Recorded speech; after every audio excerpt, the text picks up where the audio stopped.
All right, this is a comparison video of the Lenovo Legion Go 1, the Switch 1, the Switch 2, the Steamdeck LCD, and the Retroid Pocket 4 Pro. Now, I no longer have the Steamdeck because I sold it this last weekend, but I do have all the other devices here to help show the case. I don't really have the capture card set up, so we don't need to share any screens, but I wanted to make a video comparing all these devices because I previously made one about the Go 1 and Switch 1 and Switch 2, but that didn't include the Steam Deck or the Retroid Pocket, and I digress. Essentially, these are all different experiences you can have at varying different levels of enjoyment and capability for gaming, and so I wanted to try to create a video that's not really out there. There's not very many videos like this, especially ones that include an Android device on top of the custom, the Switches obviously have a custom operating system and a custom Android, essentially, operating system. And then the Legion Go being technically Windows, but I have Bazzite on it. And I think that makes a huge difference as well. So starting off, let's just say the Switch 1. Obviously, this is kind of the bottom of the barrel at this point. This is not a tier list per se, but it is a comparison. And I wanted to talk about this experience because I think that a lot of people do not realize that, yes, while this is pretty capable, it is even surprising that technically Skyrim can run on it. It is not that great. Now, if you wanted to compare this to the Switch 1 Lite, that might be a different story, especially since there is an OLED screen mod, battery pack mod, and you could always put like the mix switch or just hack it to put your own games on there. So that way you can have everything on one place. It's just kind of a little bit better that way. So the Switch 1 in of itself is not that great, but if you were to get the Switch 1 Lite and modify it, it'd be close to the size of the Retroid Pocket here, and I think that that would be a much better experience. Now, the next step up, I would say, and this is kind of like tangential to the next item too, but the Retroid Pocket 4 Pro.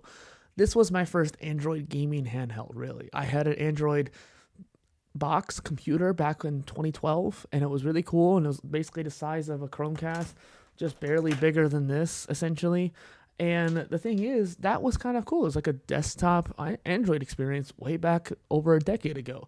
But Android was a pretty poor operating system back then, and so you couldn't really do a whole lot with it. Nowadays, with Android, I mean, maybe not on this chip, but you could do a lot of even things like PC gaming or actually doing like Linux on it as well.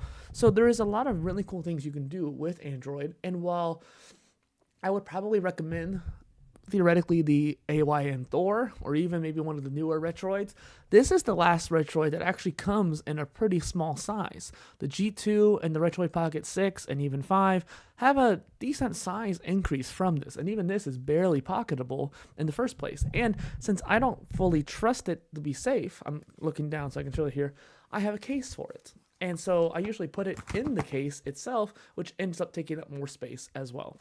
And so while I could care a little bit less about this and just not put it in a case, that's just not how I treat my tech.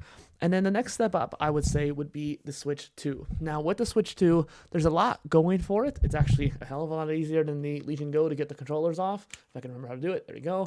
And that is really helpful. However, the experience on it is rather lackluster because there's not much you can really do with it. Besides games like Mario Kart World and Donkey Kong Bonanza, there's not really anything special to the Switch 2. And I didn't see a whole lot of improvement on Breath of the Wild and Tears of the Kingdom with the updates that they gave that made it worthwhile to purchase a $500, $550 device. Now, my roommate's the one that bought this one, so at least I didn't have to buy it. But I would rather just play it on a computer, play those games on a computer, and have those enhancements just built in to that. And so that kind of brings me to the final topic here, or final device, is the Lenovo Legion Go, specifically with, specifically with the Bazzite operating system on there. And so the experience dramatically improved when I put Linux on this device. I'm kind of surprised. I like Zorin OS, I like Linux, but I didn't expect myself to get so into the device, and the reason being is the device that I'm missing here is the Steam Deck. Because of my experience with the Steam Deck, that is what got me into the Legion Go more. So it's kind of funny. I didn't put it in the ranking there. I would probably put the ranking, actually, ironically, Switch 1, then Steam Deck, then Retroid Pocket 4 Pro, or really any of the other ones, then the Switch 2, and then Legion Go 1, specifically with Bazite. And so that is my ranking if I were to make a tier list. And the reason why the Retroid goes over the Steam Deck is that it's still way more portable. It's still pretty much just as capable. I mean, granted, I can't play like Fallout on there, but most games that I wanted to play that were relatively older, like from PS2, Wii, 3DS, any of that, I could play on there.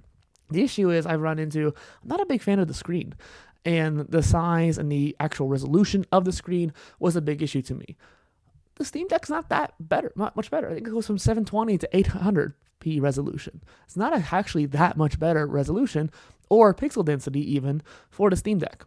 Now, if you were to get the OLED, that's a different story. And then even then, like the more powerful CPU and be able to do much like play games like Cyberpunk technically, and then Skyrim and Fallout and let's say Octopath Traveler, I couldn't really do that. Even with the emulators, you couldn't do Octopath on this. And that's why I got my Switch originally, because I wanted to play Octopath portably.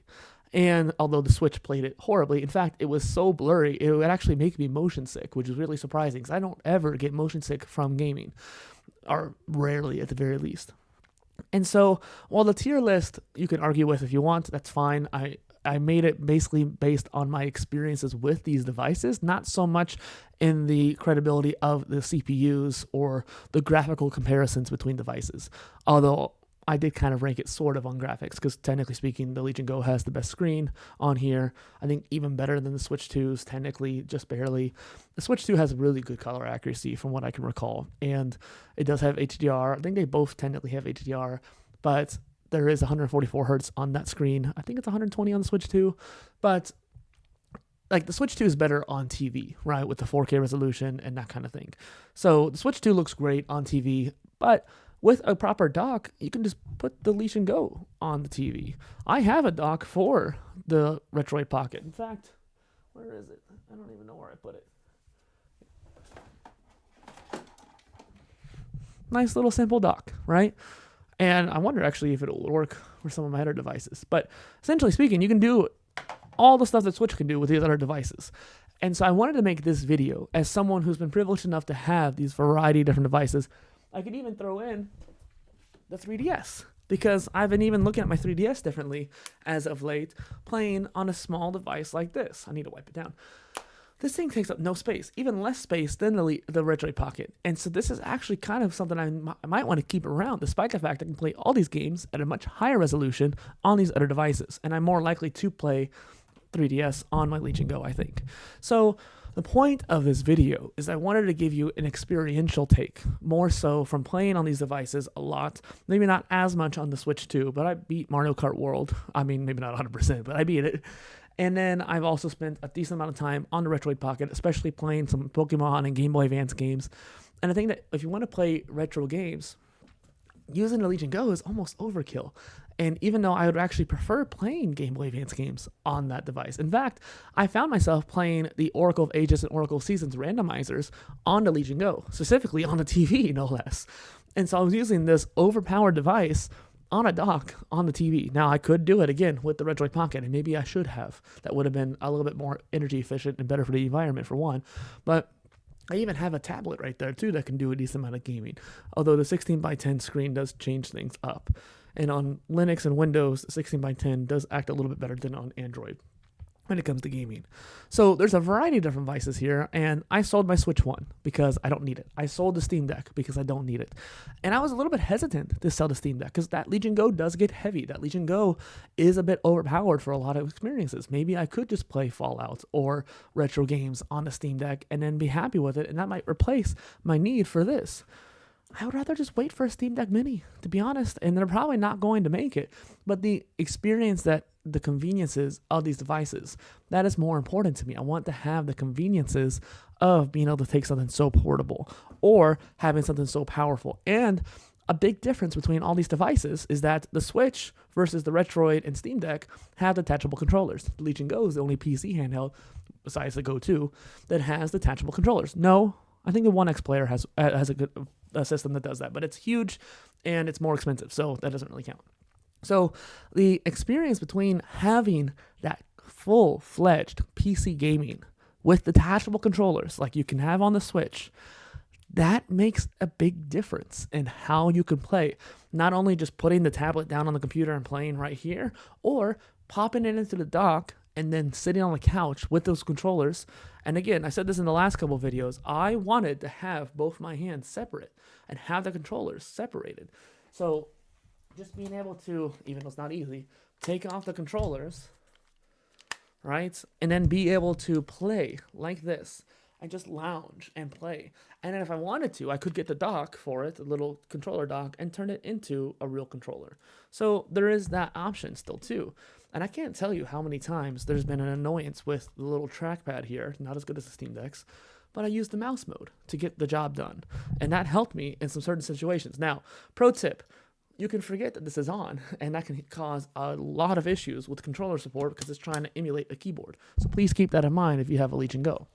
But between these different devices, there are different experiences you might want to have. Now, if you have kids that you want to not have to worry about the device, the Legion Go is not a good choice. The Switch 2 is not a good choice.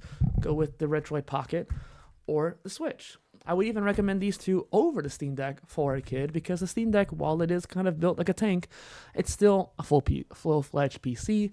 There's a lot of things that can go wrong, even on a more systematized device like that, which is why I went with Bazide, because I had so many issues, hell and back, with Windows on the Legion Go, especially since the screen itself is a vertical screen that's just rotated. Never had any really issues with that in Linux, but I had issues in almost every game with Windows. While some games were better in Windows, and I had some experiences where, like, with the Microsoft Store, I can't play those games that I own now, and I can't stream from Microsoft really on the Legion Go.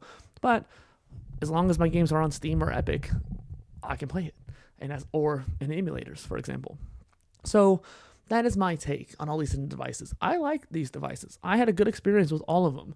But even the Steam Deck, which I actually hadn't really touched in a while. So when I sold it to my friend the other day, I was kind of surprised. I hadn't touched it in like a month or two. I don't know how long ago I bought it, but the experience with it left an impact on me, and I liked it. And I remember even kind of thinking to myself, I do like the weight of it and how it feels in my hands, but not enough to like it more than the Legion Go. And that's where I take it. I think that in the end, you want to get a full-fledged PC and just go with the Legion Go, right? You don't need the Switch 2. The Switch 2 doesn't really offer a whole lot on its own. There's going to be a massive Zelda game or a massive Pokemon game that comes out for the Switch 2. That's going to be a big deal. I don't think ZA is that thing. And I think at some point when those games, maybe Winds and Waves that come around the corner, when that comes, then it'll be worthwhile. Until then, I would just go with Switch 1 games and then be able to buy. I sold my Switch for $180. And people were trying to sell it for $300 or $400. Like, no, you guys are crazy. So you could buy a Switch for pretty dang cheap. And these Retroid Pockets are probably going on sale too. And you can play a lot of the games you want to play, even lightweight Switch games, on this tiny little device. So if you have any questions or comments, please leave them down below. I hope I can at least guide you in the right direction when it comes to which device you should use.